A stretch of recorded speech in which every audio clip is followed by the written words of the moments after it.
Shit off. What's going on, everybody? Welcome to another edition of the Talking to the Doll Benfica Podcast, episode 217. With me tonight, the long-awaited return of the chalkboard himself, Steve Santos. What's going on, Steve Santos? Vacations are too short. Gained a little bit too much extra weight. Had to come back, work extra hard, and I think I deserve the call up after all that extra work that I've been putting in. So I think you definitely deserve the call up. You were working hard. You were working hard on messaging and sharing your thoughts of the games with us. With us tonight, Cristiano is not with us tonight. Late scratch. He couldn't make it. He apologizes. You know how much you guys love his participation and his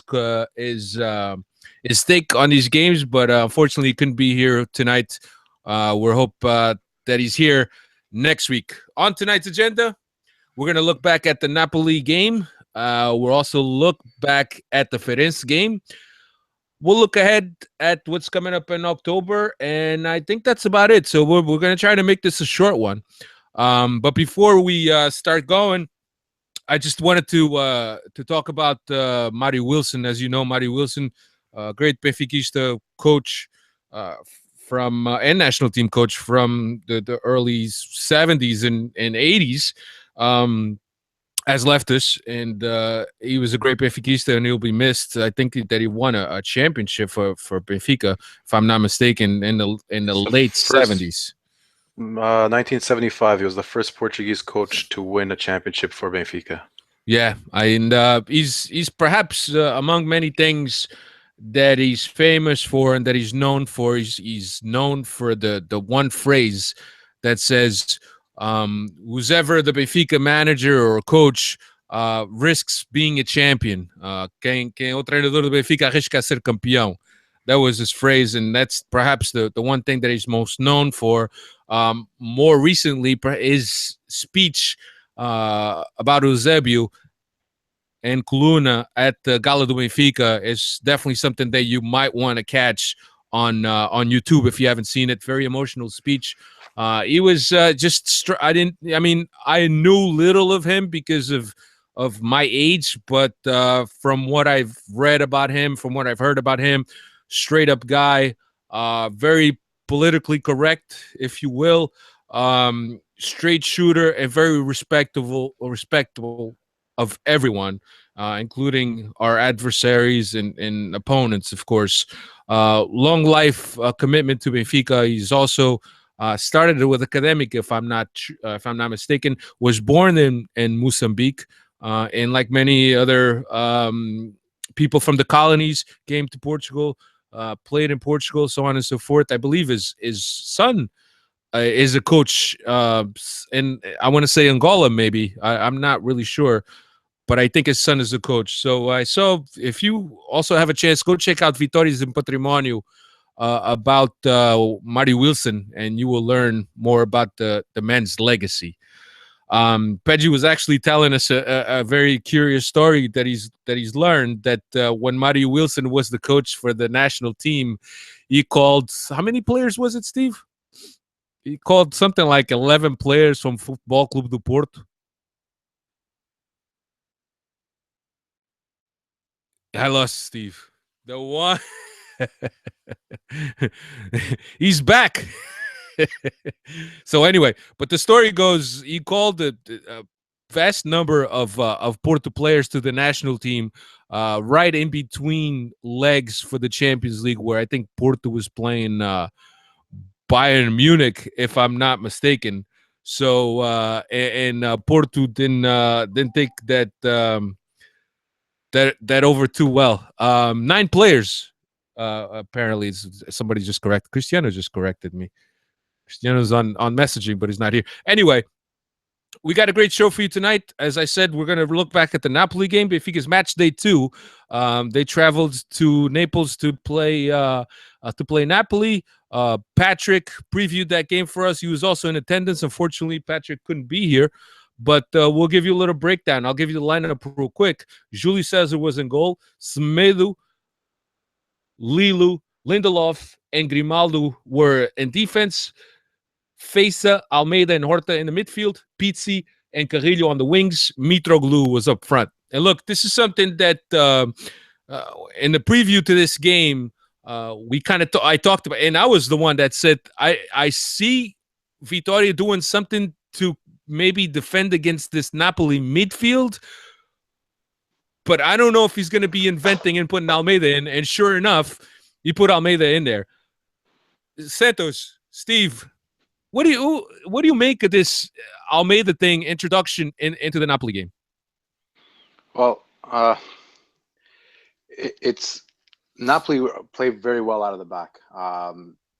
Their build-up phase is normally coming straight down the middle. They find passing lanes into Hamsik and Jorginho, and I think Almeida was in there trying to clog up those passing lanes.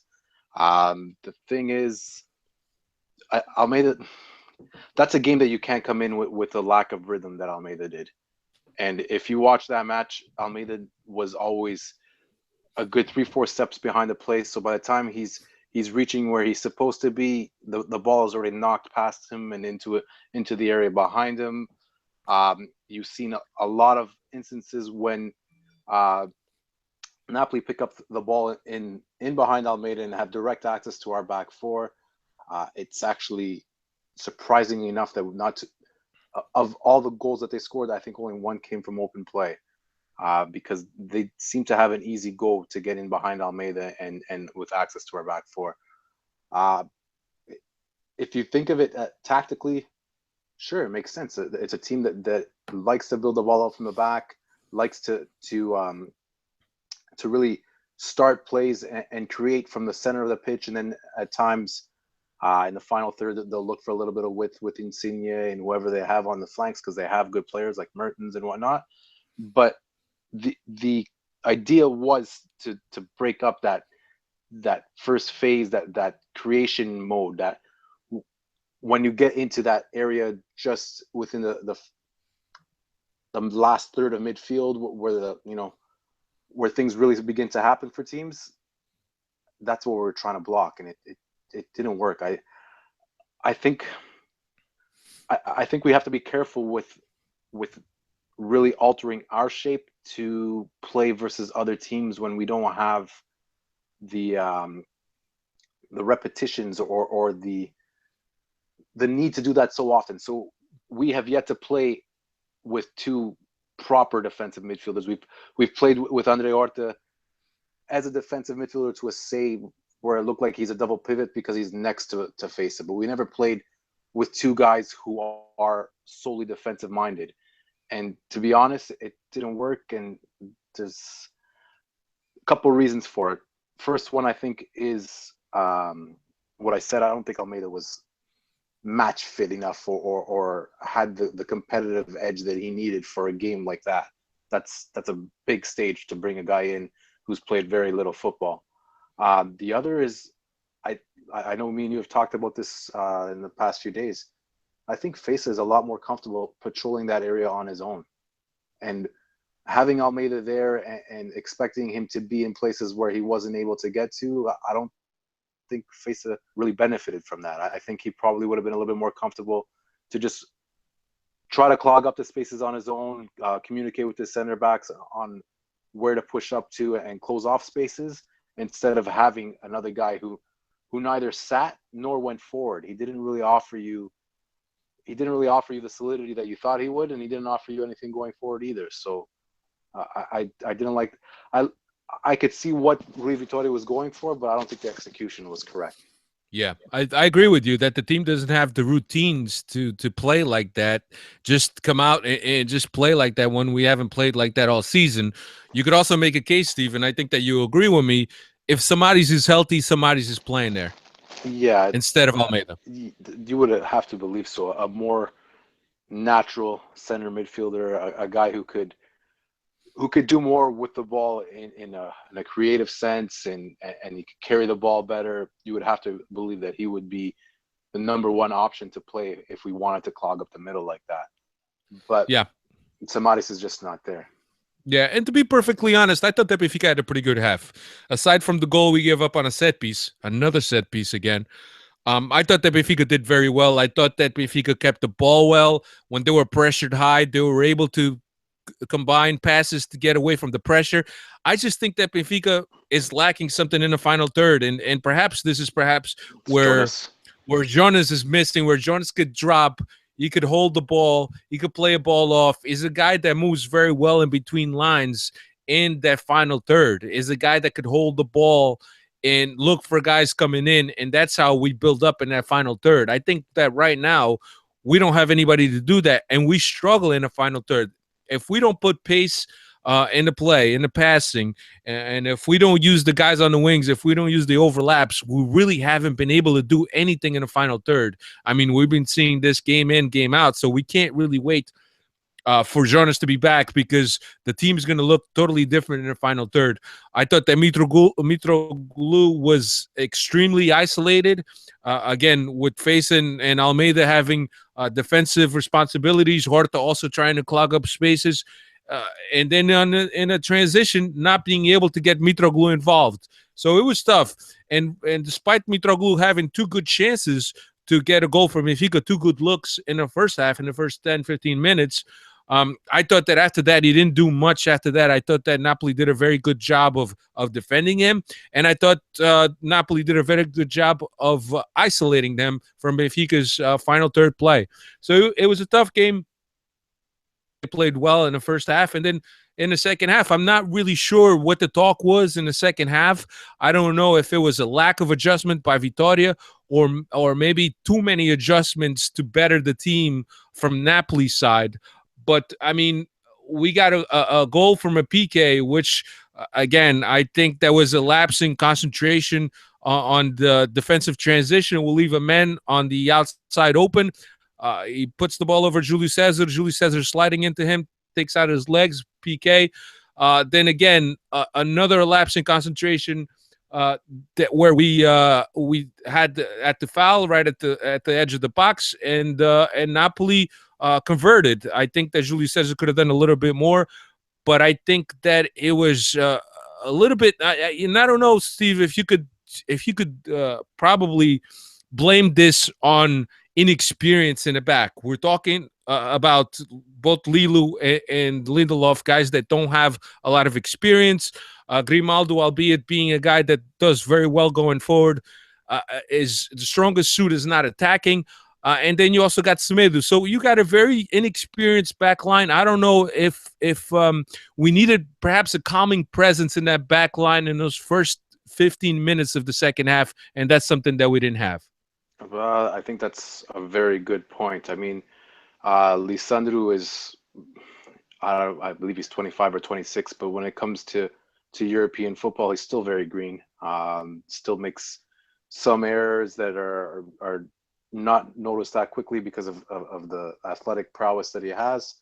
Uh, Lindelof is a fantastic defender, but I think he lacks a little bit of that leadership. I think he might be a little bit on the quiet side, so we have to keep an eye on that.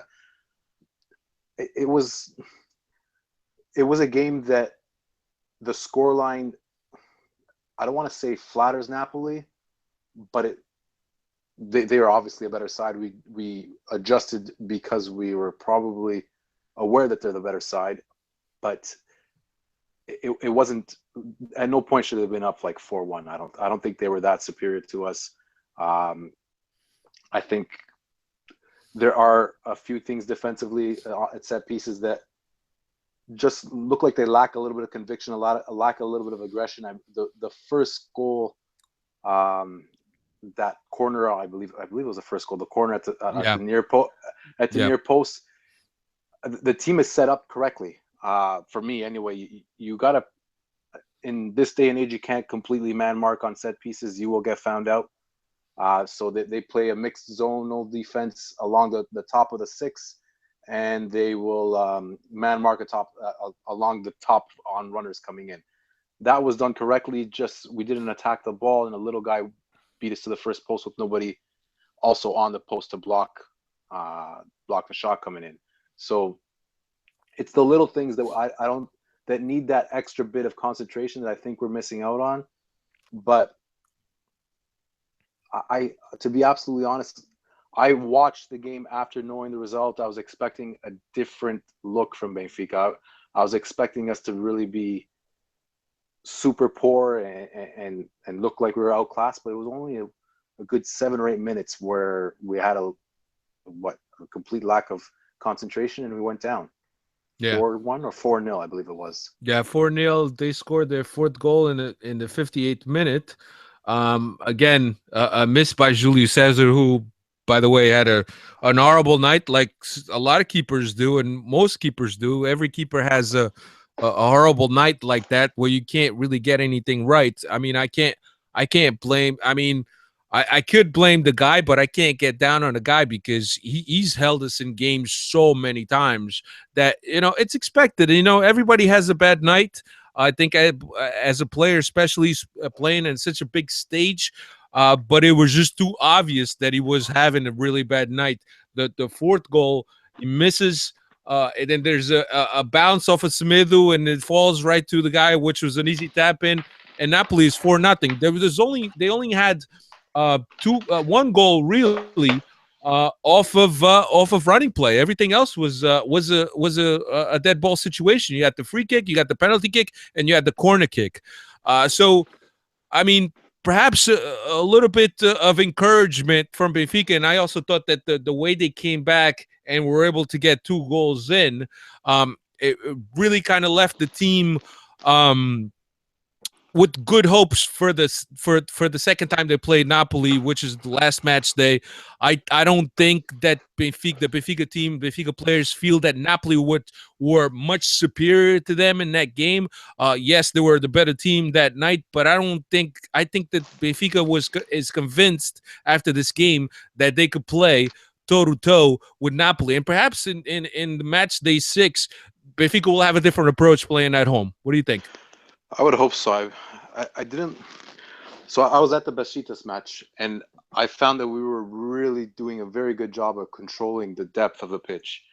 And in this match, I found there was a lot of room in between sectors, and we could have played it a lot tighter. That's one thing that I think might actually help with them trying to build up through the middle instead of playing with the two cloggers, which if we were to play at home with Almeida and Fesa, I don't believe the crowd would like it too much, regardless of the opposition. Well, especially since Napoli isn't the Italian champion, nor do they have that much of a Champions League pedigree. I don't think they would like that. So that's one thing I would definitely like to see in the return leg. Yeah, absolutely. So, a loss. I think that if you said Benfica was going to lose in Italy ahead of this competition starting, I think that everyone would be all right. I don't think people expected Benfica to lose 4-2, but like you said, Steve, I think that the result is a little bit excessive to what Benfica did throughout the game. I also, injury kind of affected the team. So I really don't know, but I'm kind of left with the good feeling in the way Benfica was poised and Benfica's posture throughout this game, especially in the final 30 minutes of the game. I thought that Benfica put themselves in a very good position for match day 6. If we really need that win at Stade de Luz, Benfica can very well pull that off.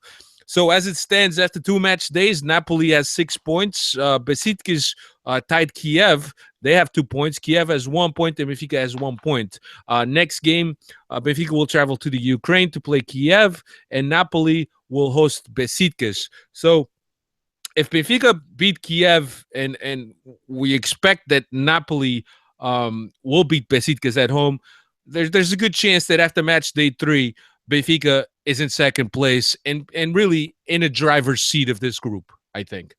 So we'll just have to see. Turning our attention now to the Feirense game, which happened this Sunday, an afternoon game. And I don't know if it was the afternoon game or I don't know if it was a game because they honored all the Casas do Benfica. But we had 58,637 people at Stade de Luz, Steve. That's quite impressive, especially after a beating in Napoli. Yeah, and against, well, let's be honest, it's not a huge fixture. It's against Feirense, a newly promoted team. it's fantastic. Uh, Again, to go back to the Besiktas came out, I think we are just over 40,000. The atmosphere was probably the quietest I've ever seen it at the Luge. So it's um, in hindsight, in comparison, for a match of what you would call lesser stature, it's a great number. Yeah, absolutely. So I'll give you the lineup real quick. Ederson was in goal. Semedo and Grimaldo were on the outside backs. Luizão and Lindelof in the center of defense. Facing Pizzi in the middle. Salvio and Carrillo were on the wings. Guedes and Mitroglou were up front. So Steve, let me just ask you real quick about the change, some of the changes that Rui Vitoria operated here. First of all, Ederson. And I think that Ederson's inclusion in the starting 11 had nothing to do with Julio Cesar's poor performance.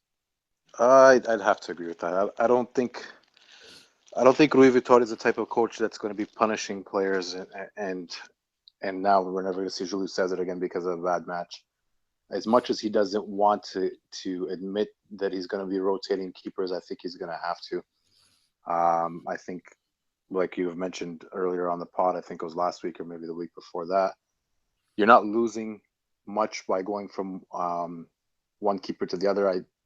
The one thing that you could really see for me anyway is, yes, Ederson can kick a ball very far, but he does not have the technical ability that Julio Cesar does with his feet. That's one thing that you could see, but 9 times out of 10, you're not going to see that very often because we are not a team that tends to use the keeper a lot to build up play. So it's not that big of a deal. The change, I don't know if you were going to go there next. But, yeah, Luizão. Let's talk about Luizão. That's where I'm going to go. And that is, for me, a great indication of what did go wrong in the Napoli match. And that's not to say that I think Lisandro had a bad match. I think he was. If I can remember right, there's one goal that either comes off of a foul of his or something like that. But it's the free kick. Free kick. So for one reason or another, he was putting out a lot of fires that game. For whether it's his positioning is a little bit suspect, or if it was, like I said before, that they many times had direct access to him because they were able to get in behind Andre Almeida. He was exposed, to say the least, and I don't think to use him as a scapegoat is correct, but I could see what the reasoning is to bring in Luizão, who has all that calming factor and the leadership roles that we saw that were missing in the big stage at the San Paulo. And you can't drop Lindelof, who to me is definitely our best center back, and the more I look at it, is probably the best center back in the league. So you gotta stick with that. So obviously you make the change, and who better to come in than one of the emblems of the club, a guy who's kind of had a bit of a rough season to start, or a rough start to the season. We don't know what's going on. It was a topic that was very hot in Portugal while I was there, that Luizão was trying to be pushed away by Luis Felipe Vieira, and I missed out this, but supposedly his wife came out and said something in social media and blah blah blah. It's a good way to put ice on that fire. So Luizão to come in was the right move for me. Yeah, absolutely. I think that Luizão's inclusion is a direct response to Benfica allowing goals from dead ball situations. Like you said, the leadership and perhaps the calming presence that Luizão can provide is only accompanied by his organizational skills within the box. When you have to mark, when you have to play his own defense, he could position a guy, he can adjust a guy's position on the fly. And perhaps not a lot of guys on the roster have that type of ability that Luizão has. So I think that Luizão's inclusion is a direct response to that. Now, whether or not Rui Vitoria felt that Feirense was an easy game and therefore giving time to Luizão, I think that theory can go out the window. I just think that Luizão is a guy, like you said, Steve, provides a calming presence and organization and defense. He was never a quick guy, but he's lost some speed of the speed that he didn't have. but he's still, I mean, the guy in dead ball situations and corner kick situations, he's a guy that he's a danger. He had two good looks. He had two headers, two attempts on goal and headers from dead ball situations that could have been very dangerous. They went over the bar, but it's a guy that still has some to give to the team, and I think that it's appropriate for him to come in and to provide a little bit of the calming presence to this team and to this defense. So I was happy to see him. I was even happier to see that Luizão had a good performance overall in the game.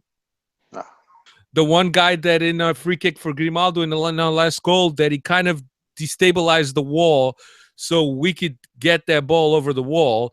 But I was very happy with Luizão. Go ahead, Steve. definitely. Grimaldo, what a player! Yeah. What a Yeah, I player! mean, I think that at this point we've run out of compliments for Grimaldo. I think we see what he brings week in, week out, and he's only growing in confidence with every week that goes by.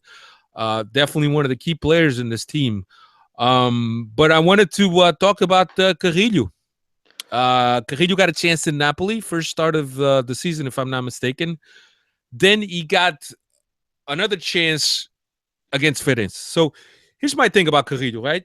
We've all talked about here on the podcast that Carrillo was without playing for 10, 11 months, whatever it was, that he's coming back to Benfica, and he has to get back in that groove.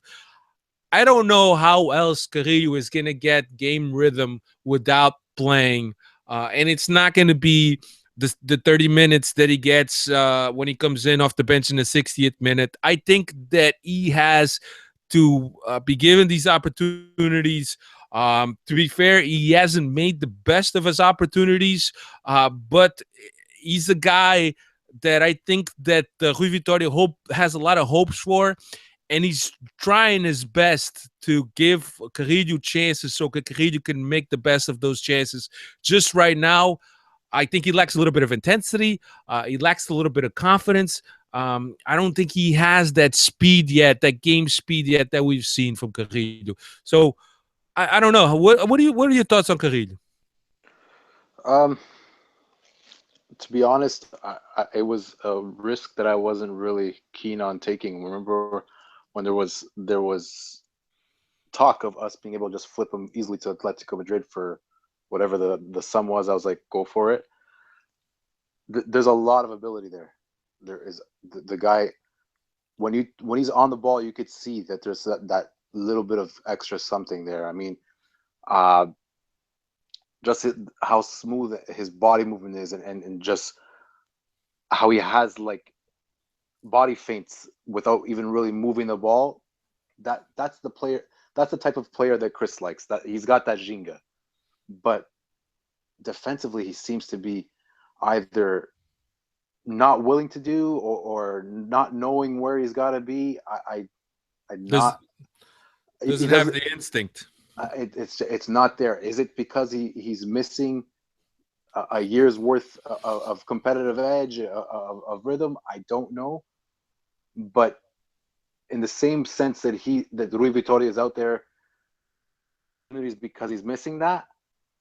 I think it's I think it's not fair to Servi to see Carrillo play in that state when Servi is 100 times more intense. Has just freshly come from Argentina, so he doesn't have the European experience that Carrillo has, but he looks a lot more eager, looks a lot more hungry, and to me that's something I want to keep an eye on because I do not want to lose Servi trying to nurture Carrillo. That's the way I'm looking at it. But it's still very early days. I mean, Carrillo hasn't played a full 90 yet. It's far away from that, but it's something to watch out for. Yeah, I think there's a certain methodical in plan to this whole Carrillo thing by Vitoria. I don't think that that Vitoria is giving Carrillo chances and will then hold that over his head when Carrillo says, "Well, I haven't gotten enough chances." I don't think it has anything to do with that. I don't think that Vitoria is that type of coach. Now, if you told me that there was JJ, I would totally believe that JJ would do that. I just don't think that Rui Vitoria does that. I think that Rui Vitoria is trying to give the most opportunities to Carrillo. Rui Vitoria knows that there's a South American competition, national team competition that national teams are qualifying for. Carrillo has that aim to get back on the national team, and I think that he's using that as motivation. He's also using the fact that that Rafa is hurt, because we all know, and I think everyone on the team knows that once Rafa is healthy, he's a starter. He's a straightaway starter. So I think that he's taking this opportunity to put the motivation in front of Carrillo. He's saying, look, here's your chance. You know what's coming up. You know that your job is going to be much harder in 2 weeks, 3 weeks time with Rafa being healthy. Here's your chance to impress me. Here's your chance to stake a place in his team. And I think that right now Carrillo is just not finding it. He's not getting the right breaks. I thought that he's been playing a little better with each game, but he's not there. He's not the Carrillo that we know yet. So we really don't know how many more chances Carrillo is going to get. I think that perhaps, I don't know, Benfica plays in Brazil this weekend. I don't know if Carrillo will get a chance or not, but he might get a look against Premier Dezembro for the Portuguese Cup. It's a fair shout. It's a fair Yeah. shout. So we'll just have to see. So I'll run you through the goals real quick. So in the 35th minute, again, we were having a lot of problems getting into the final third, exposing ourselves in the back. We get a fortuitous goal in the 35th minute, an own goal, and then we go into the half. Kind of relaxed because then we're up one. But Steve, I wanted to talk about this, and it's not the first time that we've seen teams that lose, especially little teams, get behind our defense. Do you think there's an issue with our defensive transition where we're not getting back organized enough to defend some of these counters? I think that there's more of a problem with a lot of times we're very good at recuperating and reacting to losing the ball, but other times we're not. I think having Carrillo in the team makes that a little bit more difficult. I think with Pizzi in the side as the 8 will also make that a little bit more difficult. There is work to be done on the defensive transition, but it's not the most pressing thing that I would worry about right now. I'm a lot more worried about what we are incapable of connecting with in the final third of the pitch without Jonas than I am about defensive transitions, to be honest. There is some issues there, but when you're trying to attack and you're trying to go after the result, you're always going to be a little bit suspect on a defensive transition. It's not like we have Jorge Jesus still at the helm where he's got a very set game plan on the way to react to when you lose the ball and who covers what space. That type of very structured and very, I want to say, rehearsed and practiced defensive transition, that's no longer there. So you got to kind of play that the way it is for now and make sure that you're creating more chances than the other team, because in our league, that's our main objective. That's the way I look at it. So if it means that we're going to be a little bit more suspect on the defensive transition, so be it. That's the way I look at it. I just like the Napoli 4-0 scoreline was a bit flattering. I don't think we did that much. I mean, we were comfortable the whole match, but I don't think we never created so many chances that it looked like a 4-0 drubbing and we could have scored 10. Because to me, it never looked like that. Yeah, no. We get the second goal in the 61st minute with the defensive effort by Salvio. The defense, the guy on defense tried to clear the ball, and that's Salvio the type of goal you score it. in Matrecos. You know, when you're like when you're pressing with the front three guys and the other guys trying to score from the back and you stuff it back into the other net. That's what that reminded me of, because that was one of the more awkward goals you'll see in a bit. Yeah, absolutely. So the second goal is 61st minute. Then the 70th minute, just 5 minutes after being on the field, Servi scores from on a header, scores the third Benfica goal.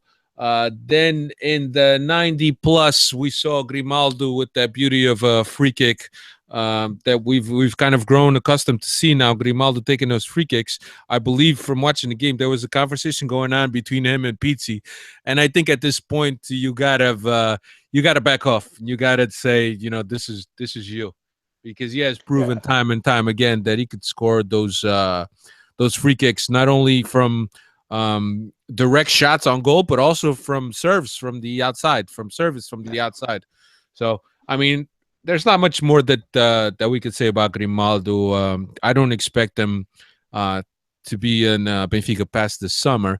I think that the only thing that perhaps holds him from going in a winter, unless Benfica gets a crazy offer, is the fact that he's cup tied, so he won't be able to play for in the Champions League for any of the Sharks. But there's people out there with enough money that yeah. may splurge on him. I really think he'll probably go to City to be with Pep, but we'll keep an eye on that.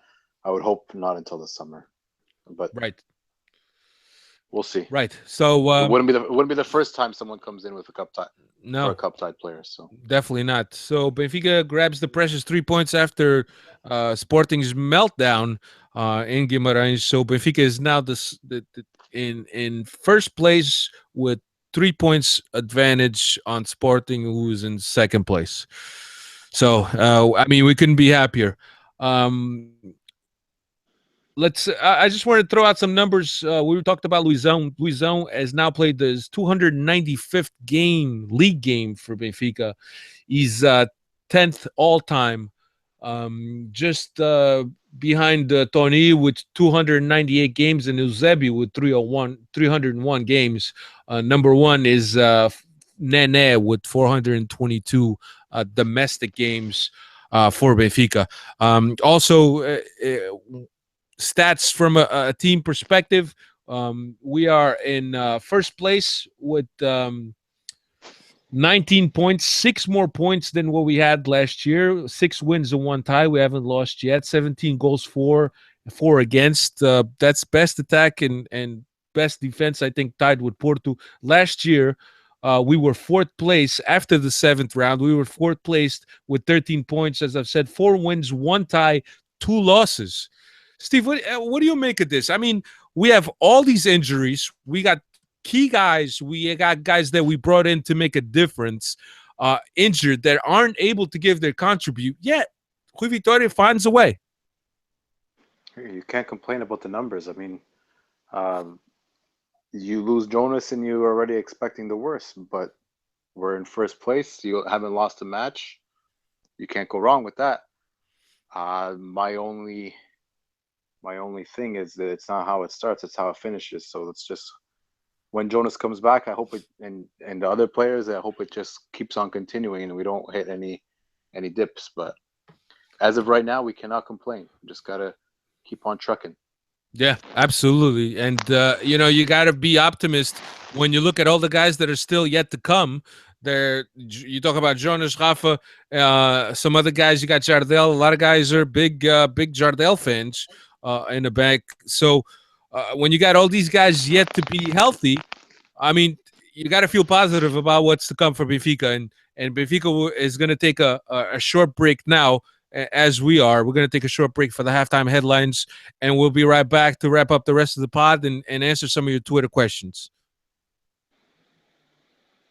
All right, and we're back. So as I was talking about, Benfica's taking a short break there.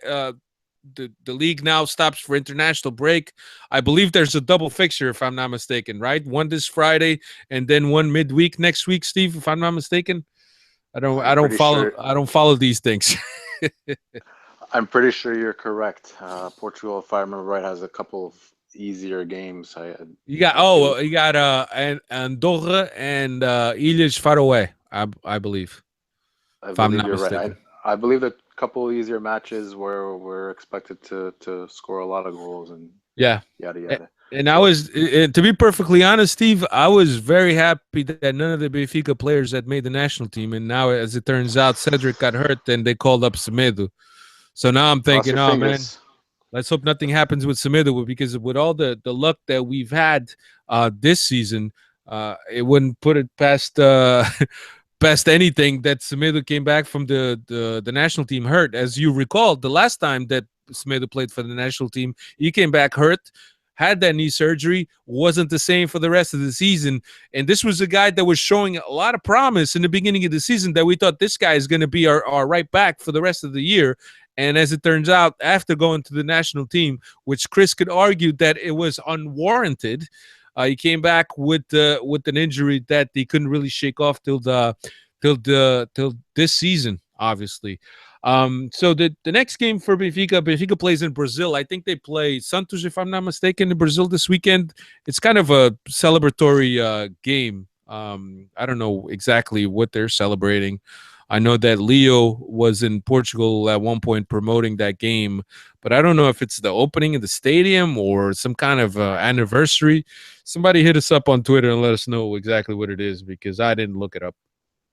I know I read it, but my memory is awful these days. So Yeah, I think it's 100th anniversary or it's the anniversary of the stadium yeah, itself, it's something like that. It's something to Villa Belmiro. But I can't really remember which one it Yeah, was. it's something that has to do with the stadium.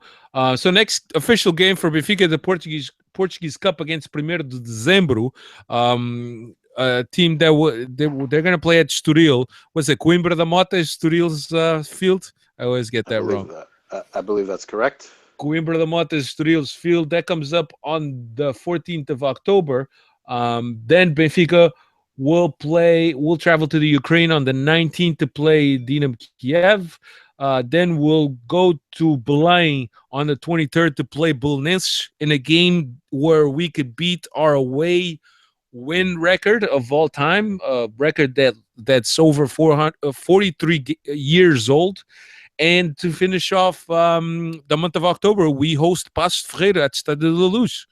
So not a very busy month of October for Benfica. Nonetheless, we got to build up some momentum this October because we got Besiktas coming up.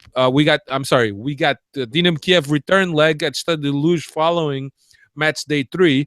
And then we got the trip to Turkey against Besiktas, which will probably prove to be a key game if Benfica wants to go to the knockout stages. And then I believe we got Porto, right, Steve, in the 10th round? That's exactly it. Now, what I don't remember if it's away or at home, and my computer crashed, so I couldn't I tell you. think So it's away. that's a difficult match. From going to Turkey away to go to the Dugao is not going to be fun, but we'll see how it works out. Yeah. Yeah, so let me turn our attention here to some Twitter questions. My Golf Adventures that I've been at it for quite some time. He says that Julie Cesar was responsible for the last 3 games, just too slow reacting and the bad penalty. You won't play unless needed. Like we said, Moraes. I doubt I it. don't think that's the case, man. I think that we have 2 goalies that are very capable of playing at any given weekend. Um, Thoughts about Salvio as a better player to come in as a sub, has more energy for the last 20 minutes, and a smart player on the field. What do you think of that? That's a good shout by Moraes. What do you think, Steve? Is a guy Everything that, about the that go ahead. everything except a smart player. I've always found Salvio a bit stubborn with his head down and trying to take too many people on. But at this moment, I'm completely for him not starting matches because yes, he scored, but I don't think he's been putting in very good performances for my liking. I mean, You had a better game against you Feirense. yeah, it was okay. I still don't think he's got what made him a special player. He seems to have not found yet. I don't know if he'll ever find it again because of the injuries he's had, but what made him special was that he is a supreme athlete. The guy is very strong, very fast. So on 1v1 situations, he's very difficult to stop. But he has not really shown that yet this year. There was Yeah. one match, if I remember right, where he blew by like three, four guys, but I can only remember that one instance. And when Salvi was on form and injury free, you would see that a couple times per match at least. So I'm of the opinion that maybe he should start coming in off the bench. I just never have found him a smart player, so I'll go with that. Yeah. I think that that's a good shout for the simple reason that like you said, Murais, he brings the speed. He's going to have that initial speed. He's also a guy that perhaps with a little bit of coaching off the bench and looking at what's going on is perhaps a guy that won't try so much to take the game upon himself, but rather adapt to what Rui Vitoria is going to need of him, which, might be taking players on because if he's fresh and he's got that speed and guys that are going to be defending him already have 60 minutes in their legs, yeah, that might be where what Salvi will find his advantage, I think. So I think that's a good shout. Let's see who else we got here. Um, from Sergio Jafors, the starting position is Ederson's to lose going forward. I can't see Julius Caesar being used outside the Tassish. Yeah, like you said, I think I both doubt it. are interchangeable, man. I don't think that Julius Caesar burned um, anything by his performance at Napoli. I mean, this is a one-off. I mean, Julius Caesar's been with us for now, what, two? This is his third season, if I'm not mistaken. Yep. Out of the 3 seasons that he's played, and I know that he hasn't played all of the games in all the seasons, but think about it. How many times has he had a night like that? I can't think of any time that he's had a night like that in his time at Benfica, to be honest with you. So I think it's a little bit rushed to think that the guy is done. I think that everybody's confident in Ederson's abilities and what Ederson can bring, but you can't write off Julius Caesar, man. I think that it'll be foolish to do that. So, um, Completely agree with that. I mean, how many key saves has he's made that really won us games or kept us in games? And yeah, absolutely. you can't throw away that quickly. I mean, we're not to say we're poorly served if we go with Ederson and leave him on the bench. I just think with the amount of fixtures we have, still being in the Champions League, I think it's a place where we could rotate and not lose much. So, and knowing Rui Vitoria, I don't expect him to burn Julius Caesar. Yeah, I don't either. I think that Rui Vitoria is a player's coach, and I mean, if it was the other guy, I probably wouldn't doubt it, but Julie Caesar, I doubt it. But like I said, this is a one-off. And Sergio, I don't think that Lisandro. We don't think Steve and I don't think that Lisandro had a bad game in Napoli, and I don't think that he sits because of his game in Napoli. I just think, like Steve said, he was exposed a lot, and when you get exposed, you got to make a decision. And oftentimes, when you're exposed, you get burned because of the decision that you make. Not to say that your decision is good or bad. I just think that you left in a spot where you got to make a decision, and whatever decision you make, you're gonna get burned because you're in a position where you're outmatched, where you're outnumbered, where a guy can get a ball past you. So I think that was Lisandro's case. I don't think that he had that bad of a game that warrants him a spot in the bench. I just think that Luizão brings that presence, that organization, and that confidence to the back line when he's there because he's a guy that can organize and direct the back line. Jason Castro, anyway, you see Benfica playing a 3-man midfield someday, maybe with a 10. What do you think, Steve? Very difficult with Jonas in the team. Um, it, you'd have to almost false nine. I'd love to see it. I'm a big fan of the 4-3-3 of a three-man midfield with two um, interiors who are technical and smart players. I mean, I'd like to see a Orta Pizzi midfield with Faceib behind him. I would like to see something like that, but I do not expect to see it when your most important player is a player that plays behind a striker. Unless you want to call Jonas the third midfielder, that maybe, but I don't think Yeah. he will operate in positions that will look like he's a third midfielder, but his starting spot is always the one just behind the forward. Yeah. Jason, I think that the times of the classic 10 are kind of gone by the wayside, if you will. I think that there's creative guys that could play in that classic 10, but they don't line up the same way. I mean, you see David Silva at City, you see other guys. There are creators that bounce between lines. I think that Horta could be a guy like that. I just don't think that right now he has the experience to do that. So I mean, I don't know. It's possible that Benfica will play with a guy that creates, but I think that the guy that plays behind the forward that Steve has mentioned, I think that's always going to be the priority, and that's always going to be the system.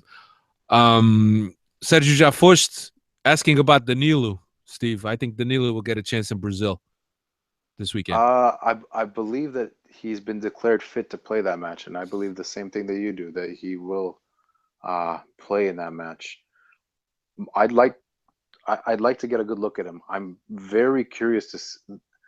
He came already injured, as far as I know, or something, because that's a position that we don't really have much direct cover for. I mean, we saw Pizzi play there um, just this past match, and I believe he'll probably play there the next competitive match unless Danilo is a freak and just fits right in and is super fit. But he's a player that I have, I don't want to say high hopes for, but I'm very interested to see what he can bring to the team. Um, I know that Alfredo's of the opinion that Andre Horta is probably not the guy that will take us there till the end of the season at that eight position. I'm not gonna go that far. I think Andre Horta has got some um, very good qualities, and to be honest, I was expecting him to struggle a lot more on the defensive side of the ball, but he seems to be doing quite well. So I I'm very curious to see Danilo as an option to replace Horta, but I'm not of the same opinion where I think Horta's got to go, especially if No. Danilo shows that he's okay. I'm not there. And I know there's Benfica out there that just don't think that Andre Horta is good enough. I'm not ready to say that yet at Yeah. all.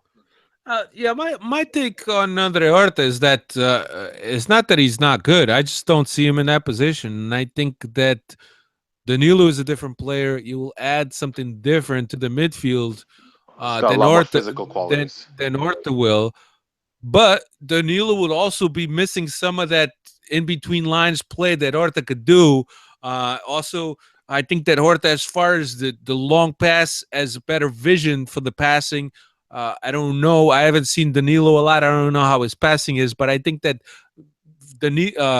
Horta has a lot more passing ability when it comes to longer passes and switching the field of play. But I would have to see Danilo a little bit more. But I don't think that Horta's a bad player. I just think that Horta's playing out of position. That's what I think. João Gomes is in Poland, and he says it's now 3 Fogo. a.m. He's in 3 a.m. and Vai he's watching dormir, the pá. pod. Vai dormir. João Gomes asks, will SLB advance in the Champions League in this situation? We never did. So what he's referring to after match day 2 with only 1 point, Benfica has never gone past to the group stages when we faced with this situation after match day 2. João, I think the thing that helps us is the fact that Besiktas is not really running away. If Besiktas beats Kiev, and right now they have 4 points instead of 2, then we have a harder task. I think that right now Besiktas probably loses against Napoli. Napoli with 9 points, and being that the closest is going to be Benfica would, if Benfica beats Kiev, of course. This is all hypothetically scenarios. Say Benfica beats Kiev, which I think Benfica is capable of, even though we'll travel to the Ukraine. We'll have 4 points.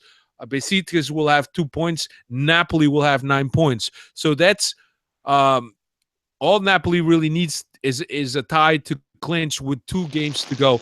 And I think that the showdown is really going to be Benfica's game in Turkey. That's going to be the big showdown to see whether or not Benfica is going to advance. And I think we're more than capable. Here's one for you, Steve, from Tuga_2.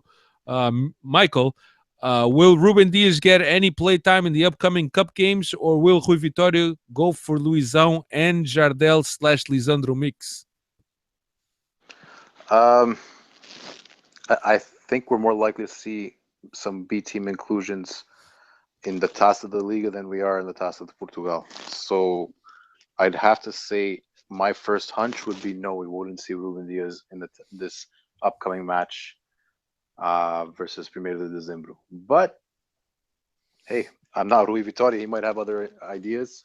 Yeah. Um, I I'd like to see it. I mean, there's a lot of hype around him. I haven't been able to watch as many B team games as I would have liked to, so I can't say that I know the player extremely well.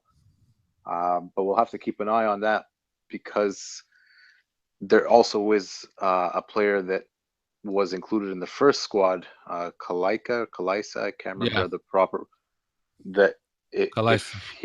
if he started the season in the first squad, you got to Yeah. think that he's might be a little bit higher in the pecking order, even though Ruben Diaz did go to was called for the game in Napoli, but you also have to remember that those games, I believe, you need to have a certain number of homegrown players, Yeah. or something like that. Yeah. So you gotta take that as another variable as to what reason he was chosen to come up.